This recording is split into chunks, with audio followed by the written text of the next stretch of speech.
Good morning, everybody. This is Genita Mason, Medical Director at Light Medicine Ministries and the founder, actually.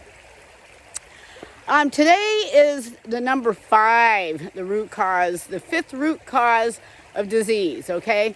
I'm going to touch on both the gases, oxygen and hydrogen, okay? Because they're both very important. They're actually equally important. So, what we're taught in biochemistry and in the school and, in naturopathic schools and everywhere out there is that it's oxygen and glucose that creates, in the mitochondria, that creates energy, ATP. Well, that's partially true, okay? It's actually the hydrogen molecule that is the proton, the hydrogen proton that is released in that combustion that actually makes the spark that makes the ATP, okay? Whenever, for instance, okay, let me give you an example. When you're testing your pH and they say, a good, 7.365 is a good pH to be, which that is intracellular. You want your urine pH to be about 6.5 because intracellular runs about 0.8 above extracellular, and urine is extracellular, right? So, and I wouldn't test pH because that involves a lot of different factors. Saliva pH. That involves a lot of different factors that you have to take into consideration. You should test your urine with a digital meter. Always take out the subjective as much as you can, okay? The color ones, if you want it a little redder than purple, then that's what you read. So here's the deal. It requires hydrogen. Hydrogen is leaving this planet at a rocket rate, at the speed of light, actually. So hydrogen is electron donor. So pH stands for per hydrogen molecule. The more hydrogen molecules you have, the more energy you have, the more that disease and pathogens such as yeast, mold, fungus cannot breed inside you or even take effect. Most everybody is getting mold infections now or yeast. Somebody has something now. 20 years ago when I first started testing, that wasn't the case. Maybe 1 in 10. Now it's been a while since I have seen a clean oats test, organic acids test, a couple of years.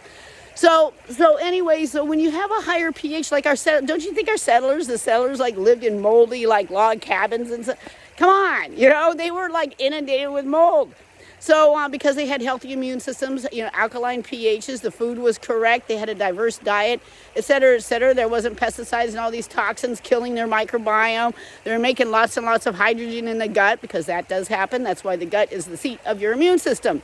So anyway, here's where hydrogen comes from. There's only about 1% in the air, okay? It's mostly oxygen, as everybody knows. We get hydrogen from our water and from our produce, okay? However, bottled water doesn't have any hydrogen. Nope.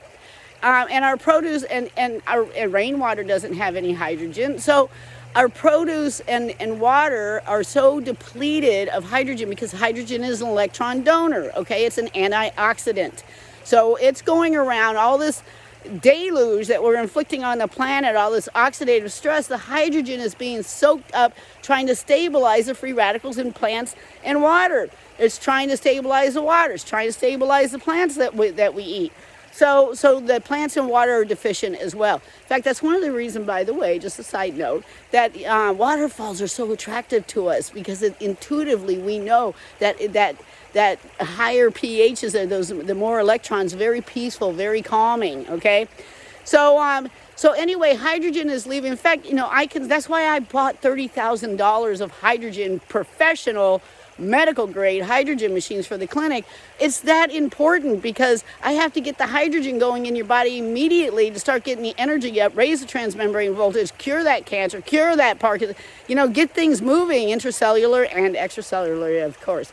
So the hydrogen we're supposed to get from our food and our water, all right? Then we breathe, okay? That is the spark of life right there. The hydrogen actually comes in.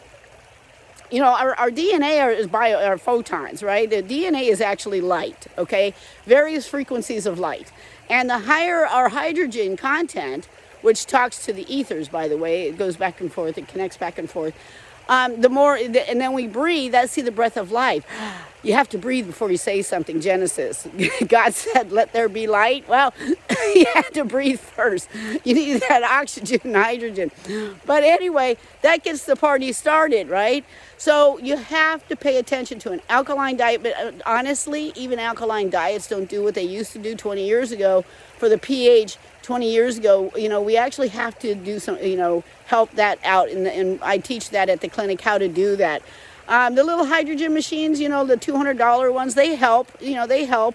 You have to get exercise for the oxygen, but mind you, if you don't have a lot of hydrogen in your body and you're exercising a lot, you're going to get more oxidative stress from the oxygen. So, because the oxygen isn't being used to make more energy. So, you can avoid a lot of that by taking your antioxidants right after exercise, because that'll help clean up that mess, So, maybe a little before and then after. So anyway, that's the fifth. So depleted hydrogen, big cause. And then, of course, no exercise, depleted oxygen. That's another. Those two gases are extremely important in the production of ATP energy. We know, in the science circles, we know that once your transmembrane voltage gets below about 35, it's supposed to be minus 30, it's supposed to be minus 70, all cells except the heart, by the way, it runs at minus 120. That's why we don't have heart cancer, right? So maybe one. They put one on the books every year just to keep it as an option, right? So anyway, there's supposed transmembrane voltage of all other cells are supposed to be about minus 70 millivolt. We know that once it gets down to about 35, that's where cancer starts, because cancer starts when the cells are dying because they don't have enough energy to survive. What they do is that's when they start the sugar splitting glucose for energy, and that's where you start getting all diseases. But because the cells start slowing down, oxidative stress builds up at an accelerated rate. And then, of course, oxidative stress I covered in the first video. So anyway, people, you got to get a hydrogen machine. You got to eat alkaline as best as you can. Maybe use some silica. There's other ways to do it. I teach that at the clinic during the 7-day treatment cycle. Once we get landed in Sedona, we are going to be doing a lot of educational seminars out of Sedona, out of our retreat center in Sedona, because, the education is fundamentally the ultimate cure for everything, right? People need to know how to live right so they never have to come in to see me, right? And I can sit on the beach with an umbrella drink, a very hydrogen-rich umbrella drink, that is.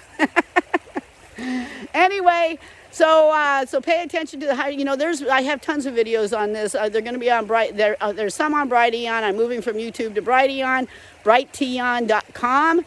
And that platform isn't censoring me. I am being censored a lot these days, which, like I keep saying, it's a good day at the pearly gates when you're being censored by the big tech people, right?